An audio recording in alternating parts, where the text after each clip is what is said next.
Hello বন্ধুরা, আজকে আমি তোমাদের কাছে ছোট্ট একটা রান্নার রেসিপি নিয়ে চলে এসেছি। এটা হলো আলু আর ঝিঙে দিয়ে একটা তরকারি, খুবই সুস্বাদু আর খুব তাড়াতাড়িও হয়ে যায়। তাই এইটা রান্না করার জন্য আমি ফার্স্টে সর্ষের তেল দিয়ে রান্নাটা করছি। তেলটা গরম করে নিয়ে নুন হলুদ দিয়ে আলুটাকে ভেজে নিচ্ছি। আমি ঝিঙেও কেটে নিয়েছি এরকম করে, আর পেঁয়াজও দিতে হবে, তাই পেঁয়াজও কেটেছি। আর বেশি ঝাল দেব না, তাই দুটো লঙ্কা। এটাকে আমি লাল লাল করে ভেজে নিয়েছি। এবার এই ভাজা তেলে কালো জিরে আর এই দুটো কাঁচা লঙ্কা দিয়ে দেবো। তারপর কেটে রাখা এই পেঁয়াজটাও দিয়ে দেবো, দিয়ে ভালোভাবে ভাজবো।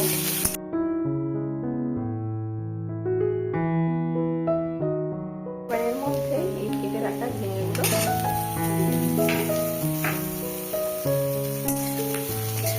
ভালোভাবে ভাজতে হবে, তবে নুন দেবো না, কারণ নুন দিলে জল বেরিয়ে যাবে, তাতে আমার ঝিঙেগুলো কিন্তু ভাজা হবে না। এই কারণে আগে ভেজে নেব। ঝিঙেটা কিন্তু আমার লাল লাল করে ভাজা হয়ে গেছে। এবার দিয়ে দেব হলুদ, সামান্য একটু দিয়ে গুঁড়ো দিয়ে ভালোভাবে নাড়াবো। দিয়ে দিচ্ছি এই ভেজে রাখা আলুটা।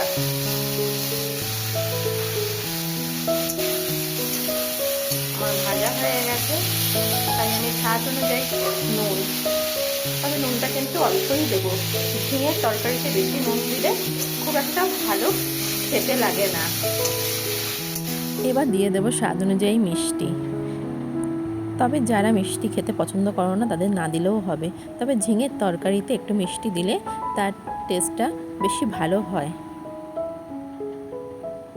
তবে আমি ঝিঙেতে জল দেব না, যেহেতু নুন দিয়েছি, তাই ঢেকে দিলেই আমার ঝিঙে দিয়ে জল বেরিয়ে যাবে, ওই জলেই পুরো আলুটা সেদ্ধ হয়ে যাবে।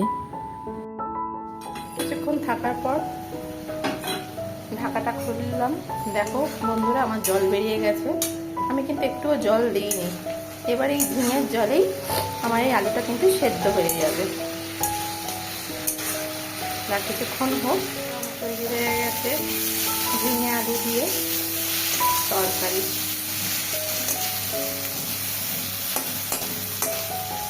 পুরো রেডি আমার তরকারি। এই তরকারিটা গরম গরম ভাত আর রুটি দিয়ে বেশ ভালোই লাগবে খেতে। তোমরা একবার ট্রাই করে দেখতে পারো। রান্নাটা ভালো লাগলে লাইক করে কমেন্টে জানিও।